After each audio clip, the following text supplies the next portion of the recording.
All right, we back. Yeah. Talk Yo Ish podcast. Talk Yo Ish, man. Man, we in this thing, dog. How you feeling, man? Hey, it's been a good year so far. I'm feeling gravy, you know what I mean? We got the late night shift tonight, that's my turn up time, you know what I mean? Dog, 6 days in the new year. Turn up, Friday night. It's about what, 11 o'clock? We doing this, man. Commitment. What's up with that cup, dog? You don't like that cup? Nah. I mean, go green. We still coming, My almost 517. You didn't see how low you couldn't see it. Just disappeared. It don't matter. Just like they did in the that's where you the shots was fired, so I figured out. I thought we were busting. Jump right into it. All right, so we did say we were going to recap the college football playoff because we did say we did select who we thought were going to win. We did that like a few weeks ago, and obviously I picked Michigan, being a Michigan fan, and I had picked them. You picked them too. I picked them to beat TCU. That didn't happen. Nah. That game was, I will say, that was probably the best college football playoff semis that we've had thus far in the future of the playoffs. So phenomenal games. I thought TCU's coaching staff deserved a lot of credit. I think they outcoached Michigan. I think that was the difference. In addition, I believe Michigan made too many mistakes. Too many turnovers, got too cute down in the red zone. And we'll say this. Early in the season, I remember Michigan struggled to score in the red zone versus Michigan State. And we kept kicking field goals. And that, I think, was the same issue that happened in the college football playoff versus TCU. We were kicking a lot of field goals, and we were turning the ball over in the goal line. We turned the ball over in the goal line at the 1 yard line, giving the ball to a guy that had only played the position not that long. He had just got switched to Ohio State game from linebacker to running back. So, I just think overall TCU played a great game, but Michigan, it was a perfect storm of the game plan. TCU was perfect, and then Michigan making too many mistakes, and that proved costly, and at the end, they came up short. So I got to give TCU credit on that, man. TCU's defense, man. Yeah. I mean, I didn't know TCU was that physical. No. And they came out. That first play, big play of the game. Michigan come down. Donovan gone. Bust up, almost score. Yeah. I'm like, oh, these boys in trouble. Just what I thought. Yes. This wasn't going to happen. They held up that series. Yep. Went for a crucial, 2 yard line. Yeah, fourth and goal. It was like fourth and goal, like at the double reverse. Yeah. Why not keep it in the quarterback or right back in Donovan's hands? You know what I mean? I didn't understand that call. Right. But, you roll the dice. Hey, he a gambler. I'm a coach, so I understand sometimes you feel like we got them, but I feel like put it in your best two hands. Donovan running hard that day. McCarthy, go ahead and either pass it in or run it in yourself. Right. That was crucial. You know what I mean? That really was. So mistakes, chances that you might not have had to take. Turnovers. I really think that Michigan tried to outsmart the opponent, and in the end, they just really outdid themselves. Because the Philly special at the goal line, that's uncharacteristic for them to try to run something like that when they've been a team that's prided themselves on running the ball, being in the trenches. You got a great line. Why are you trying to do all this hot dog? 3 points. Kick the field goal. I say kick the field goal. Just take the points. That's what they've been doing all year pretty much. Yeah, they've been conservative when it comes to that kind of stuff, not being greedy. Fancy, huh? And really desperate. We played a lot out of desperation, even when it was 0-0. I didn't understand why we felt like we had to press. And then also, why are you not allowing your best players to get the ball in the most pivotal moments? You're on the goal line. You don't hand it off to Donovan Edwards like you mentioned. You give it to a guy that hadn't touched the ball all year. And I felt like this game we needed Blake. What's your thoughts on that? I think Blake Corum would have helped the short yardage. He was our guy. Heisman candidate, or would have been a Heisman candidate. Yeah. I mean, of course you want your best players on the field. Right. But we know it's next man up. But of course, it could have had a factor. It couldn't have had a factor. That'll never be known. But of course you want a guy like that on the field. But I feel like they could have used Donovan in some of the same ways. You can't replace Blake Corum. He's shown that he can be that guy. But I feel like they kind of got well, I won't say they got away from their game plan. I just think there was some select play calling that really killed him. If he had been there, maybe the play calling would have been different. But you had to play. How many games he's been in? He's been out now. Yeah, he's been out. Really, I mean, he's been out 2 games. Really, 3. The Ohio State game, he did like 2 plays and he was out. But that was their 1-2 running back punch. So of course it affected. But you gotta coach it out of that and coach up to what you par. I just feel like TCU really had a chip on their shoulder and dominated that game, and I just feel like their physicality, I feel like, surprised y'all because y'all used to coming out and you know what I mean? And they came out like, nah, bruh, we swang too. Yeah, I think I will agree with you on the physicality piece because TCU did to us what we typically do to our opponents. Wear them down, we have big runs, and they had their backup running back. He had over 140 yards. He had that long run. I think it was for 60-plus yards. Our linebackers couldn't catch fumble, him. though. He tried to give it back to y'all. Yeah, he did. He did cough it up. Wanted to get that man as a hoss because he was out there coughing it up. But, no, man, you got to give TCU credit. They won the game. It became a Big 12 game is what I say. It played a style of game that was more fit for TCU than Michigan. So, ultimately, it worked out for TCU's favor. They played the game they wanted to play. And they won the game, so gotta give them credit. And we was both wrong. Our point spread. We both picked Michigan. I ain't no Michigan fan. You know, it's go green, but I feel like they was go get them. We both. You said 10. I said 21. We both. We'd have lost our money if we had gambled on that one. Yeah, we definitely lost 51-45. Yeah, so. that was definitely track meet. Yeah. Next game, Ohio State, Georgia. Bulldogs. What was your thoughts on that game? Man, because we kind of talked about if Ohio State could do a few things that they really could put the pressure on Georgia, and they did that most of the game. Yeah, they controlled most of the game. They should have won the game, but that Bulldog kept shaking, biting, scratching. Yep. He said, "Nah, dog, I'm coming out the corner. Let me go. One leg limping. Nah, bruh, I'm coming." Yeah, true. But it came down to a field goal. How you shank it? Shankerston, wide left. Shanked it real bad. It wasn't even close. That right away? Off his foot, it was like to the left. That away. You know, the moment too big for you, huh? It was too big, but I always say you never want it to come down to your kicker.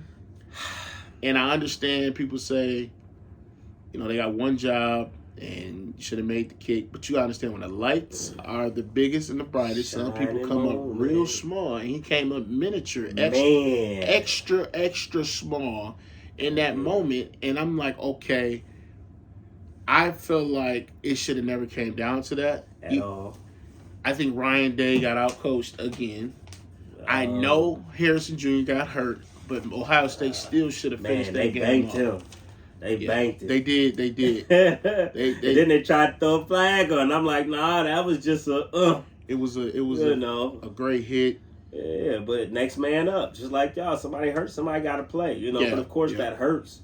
It does. Y'all had that game, 1-point game. Yeah, nobody really. I felt like gave Ohio State an actual chance to win that game. I heard a couple people say it could be close because Ohio State has so many weapons on the outside that are explosive.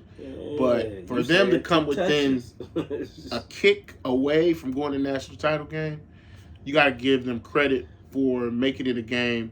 But I felt like, just like, going into that game, they could have won it. But, Georgia showed that resilience. That's why they're the national champions, and they're back again to try to repeat. Man. So what's your thoughts on this TCU game coming up? Georgia game at SoFi Stadium in Inglewood? Who you think is going to pull this out for the national title? So I guess we can make our picks right now since we're at this and before we continue, man, shout out to the Big Ten. We had 2 teams there. We had 2 teams. Could have had all Big Ten national title, but man. We sent the wrong guys. You know what I mean? Listen, we'll be there next year and take care of that business for y'all. You know what I mean? Y'all go ahead and sit back. We'll be there. Go green. I just wanted to let you know, just so you know, down the future, we coming. Like Deion told Tuck coming? Yeah, Tuck coming. Oh, okay. So when he does come, I'll give him the GPS to Indianapolis because he got to go there first. Yeah. I don't think he know where that's at. That's where the Big Ten championship is. He got the old school map. MapQuest, all that. He got the hard map. Yeah, and he got the hard map. Okay. So We'll be there. Well, you know what? He might go. You know, we can get him some tickets. Yeah. Because he ain't gonna be invited. He ain't gonna need nothing. He gonna need that for the fam. Oh, okay. TCU, Georgia, huh? Yeah, we got TCU, Georgia. Showdown. Inglewood. Inglewood is going down. Beautiful out there. Beautiful. So, TCU is a 13-point underdog in this one. Considering that they did beat Michigan and they had Michigan down 19 points during that game, so they played really well, obviously. And they got them down. They got them a 13-point underdog in this one. I don't know. I don't know about that. The Horned Frogs, man, it's something about them. They all be doing that. Yeah, and they showing they resilient. Yeah, resilient bunch, man. Their defense is really that physical. Yeah, all the time. Like I said, I haven't watched TCU much this year. Right. But if that defense is really that physical, dude, the team speed as well. They got the physicality and the speed where they can adapt depending on who they're playing against. I mean, like I said, they play versus Michigan. They play like a Michigan team would as far as their physicality and how they wear on you with the run game. Like that, but I mean, we did make a college football play like they did. Now, if I would have compared them to Michigan State, now that would have been an insult. Why you throwing shots at State? You know, we talking about Georgia and TCU. I'm just saying. I mean, you brought up, you taking shots at my team, so I'm gonna take shots. I was just discussing they, limitations. Yeah, they got some limitations, just like Michigan State. But man, I'm just looking forward to this one. I guess looking at the game, looking at TCU. So dynamic on defense at 335. Yeah. Number 13, I don't have his name in front of me, but that dude is a beast. He was shooting at Gap versus Michigan. So for me, he played well linebacker. I love to coach him. They seem to be a well-coached team. But listen, they are a well-coached team. You gotta get his coach credit, man. His first year at TCU, they came in. This is his first year. First year, they were unranked in the beginning of the season. Their quarterback. Max Duggins, I believe, he wasn't even the starting quarterback. That is right. He wasn't the starter. He was not the starter. That's the next man up. Like I say, next man up, he got your championship. So don't give me that Blake Corum. You know what I mean? No excuses. Hey, I'm just saying. You got a ball. You got a ball, and they guys have stepped up in the biggest moments. Max Duggins. And been the biggest and brightest on the biggest stage. So I will say that I do give TCU... Hey, I give them a chance. They got to play the game. You don't play it on paper. You actually have to play it. So yeah, physical. I got. What you got? Let me write it down. Georgia. Okay, GA. Ooh, what's that number? Roll the dice. Don't be scared, man. I got Georgia winning 34. Ooh, and a score prediction. To... I'll say 34 to 24. Oh, 10-point game? I think it's going to be a 10-point game. I think Georgia get a late game. So field goal. Right up under the 13. I put it under 13 only because I feel like it'll be close in the beginning and then Georgia will pull away late like they did at Ohio State. They'll come back and I think TCU will go up first and I think Georgia end up making their adjustments and pouring it on. I think that line up front is going to wear down on those Horned Frogs. Yeah. I think Georgia is just not a poor man's, a rich man's Michigan, but much more athletic and faster. And I think that's going to be the difference between them and TCU. So I got Georgia winning by 10. 10 points. 10 points. I got them winning by 10. That's a good prediction. I like that prediction. Yeah. What's your thoughts? Who do you think is going to win? What's your score prediction? I'm a gambling man, you know what I'm saying? As far as just, I like the underdogs. Okay. I ain't jumping on TCU bandwagon. I think Georgia hella coach good, I feel like there's something missing this year. Yeah. But they still resilient. They still keep finding their way to this victory. It's hard for me to pick against them. I'm still kind of conflicted. Wait, put that money on the Horned Frogs. You get paid. Let me 13 and a half underdog. You put a bet on them, you put some money on it, and they win. You can get you a nice New Year's cash. What you thinking? Think Max can pass the ball in that game? Because he had a horrible passing game against Michigan. Max is, to me, he's more of a threat with his legs than his arm. Yeah. And if he sees an opening, he's taking off. But I don't think he's good. I don't think they're going to be able to run the ball and establish a run versus a Georgia team. And I don't think I think they'll continue to run the ball to try to get it established just to keep Georgia honest. But I don't think they're going to be able to actually throw the ball versus Georgia. I just don't. I don't think they have the same caliber of receivers like Marvin Harrison Jr. in Ohio State. Now they got some great guys on the outside, but I don't think it's just that big of a gap to where they're going to be able to throw the ball down the field because I also think Georgia up front will get pressure on Max Duggan when he tries to drop back and throw the ball. I think they can get some pressure on him, and he won't have that much time. So that's why I got Georgia by 10. I'm saying let's go with the underdog this year. I'm going with the upset. TCU 42, Georgia 38. Woo! TCU put 42. 42? 42 dub. And you got Georgia 38. You think TCU going to put 42 on Georgia? 42 on their head. Well, Ohio State put 41 on them. On their head. And they don't have the caliber of quarterback that Ohio State has. I just feel like this young man had a horrible passing game. Mm-hmm. Max Duggins, I'm speaking of. Well, he got hurt, though.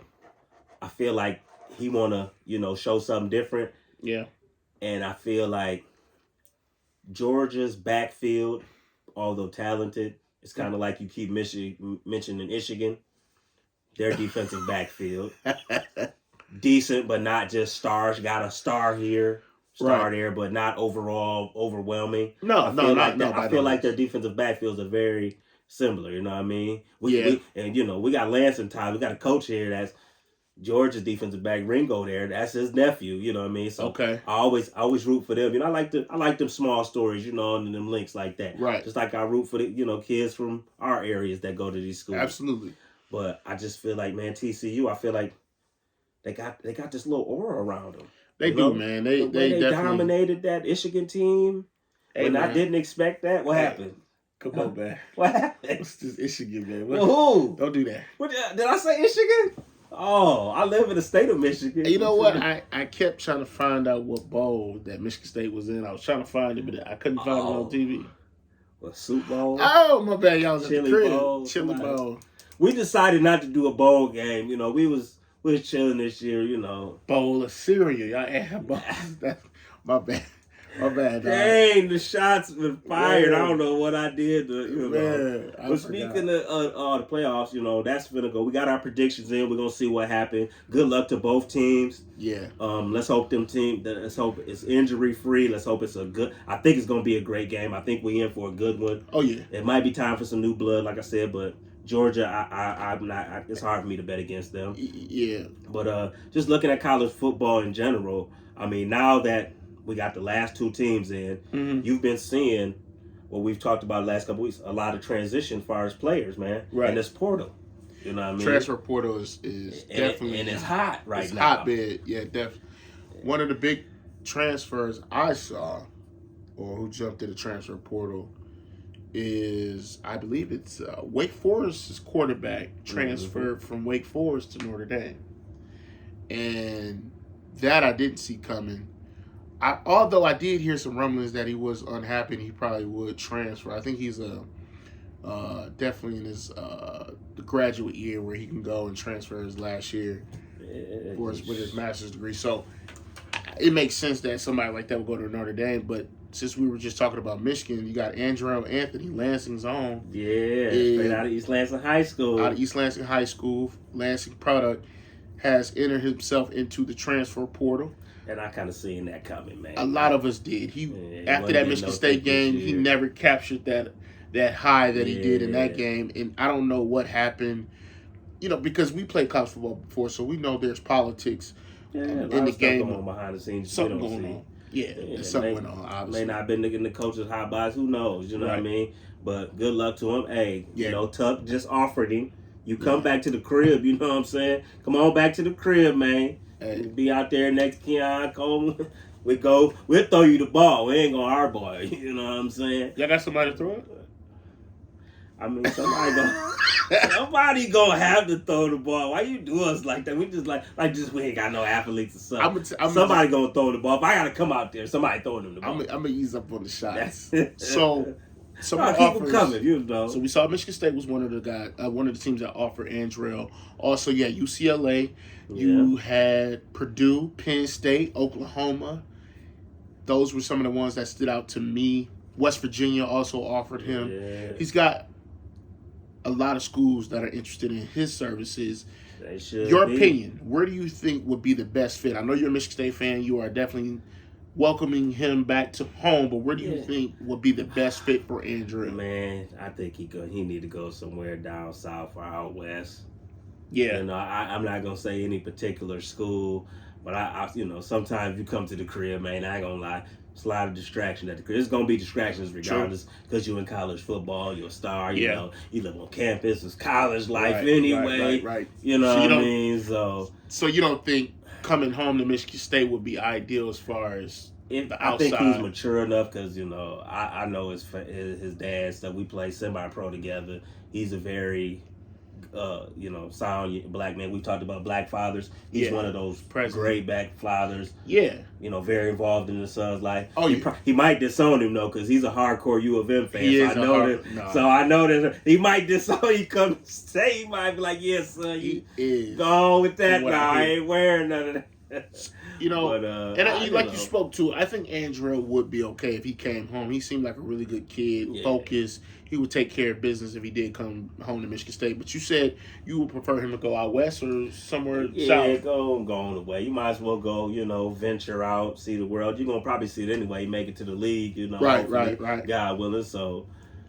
Yeah, I hear you on that. You know what? Go wherever makes you happy, man. Like I'm glad they got the transfer portal. They got some NIL money. Go ahead, get you some more of that. Yeah, you know what I mean. So, I mentioned some schools. So this is what I think. One school that stands out to me in particular, UCLA. Mm-hmm. I think UCLA would be a good fit because you got Chip Kelly out there. Ooh. They got some recruits coming in. Quarterback is pretty good. And he gonna use you everywhere. And Dante Moore, did he go back to Oregon or did he commit to UCLA? Did he flip his? Yeah, I think he. Oh man, what did he? Maybe check on that. Yeah. I want to say Dante Moore. He said Oregon for the longest. If you don't know who Dante Moore is, he is one of the top recruits in this year's class. He plays for Detroit King. He's won, I believe, 2 state championships, maybe even 3. 2 for sure. Started as a true freshman at Detroit King, and he is on his way to college this year. And I know he's going to be an early enrollee, so in the springtime he'll be enrolled to the school he's going to go to, and we are looking it up right now to find out exactly where he's going. No, he was going with UCLA. He going to Oregon. Okay. So this is what I got. Go out there and get out there. Yeah. So what I got from was he was initially going to Oregon, and then he had flipped to UCLA after a visit, or he did flip, and then now it says he is going, in fact, Oregon. So Andrell, we were just talking about, I think UCLA will be a good fit. I know they got a pretty good quarterback there now, but just with Chip Kelly's offense, they like to throw the ball, they go tempo. I think that would be ideal for Andrell, if my opinion, as he's in his transfer portal. Second option. Now, most people probably won't agree with this, but you got to hear me out. I think he should go to Purdue too. That could be option 2. I say that because Purdue loves to throw the ball.